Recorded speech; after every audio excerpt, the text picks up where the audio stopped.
So looking deeper into this execution control skill set, we have improvisation. The ability to improvise your reactions when things break down. Brandon, tell us a little bit more about the science and the importance of improvisational skills and its role in quarterback.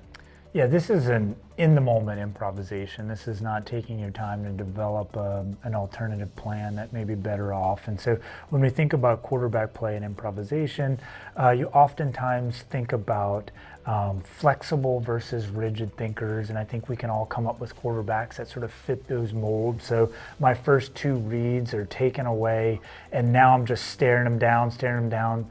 This was supposed to happen.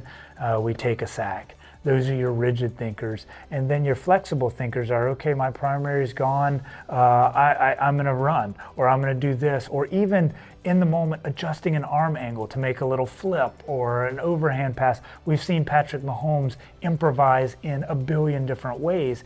That is just those flexible thinkers that can just sort of get it done in the moment when things don't go as planned. And oftentimes for the quarterback play, it doesn't go as planned. Our tackle falls down and we've got somebody coming at us. Our receiver falls down and now we've got to figure out something to do. So just conceptualizing how your quarterback is going to respond in that moment can be extremely helpful. Yeah, and the important thing is you have to be able to physically execute this. But it's the change of direction, the change of planned decision that happens in a few hundred milliseconds that we're talking about here. That has to happen first, and then the body has to execute. So you brought up Patrick Mahomes.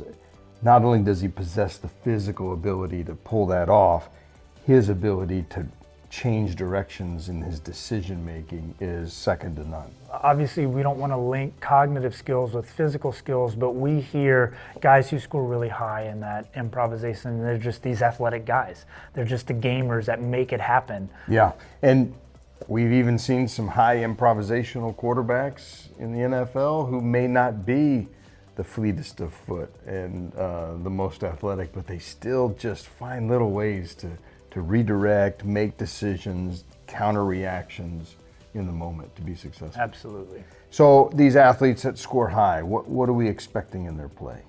Well, I love to challenge coaches that have quarterbacks with high improvisation to allow that player to be a playmaker. Oftentimes you get a prototypical pro-style quarterback that may not have the physical skills to be a Patrick Mahomes. Start thinking about guys like Josh Allen and things like that. They can still make that happen, allowing them the freedom to be a playmaker because they can get that done. They're also not going to be as rigid in those moments where things don't go as planned. So your higher scores are going to be more flexible. Your lower scores are those quarterbacks that occasionally they're going to take a sack because they're waiting for something to develop and they can't just flexibly find an alternative quickly. They're going to be a little bit more rigid in their play style. Fortunately, you can work on improvising your reactions. Absolutely.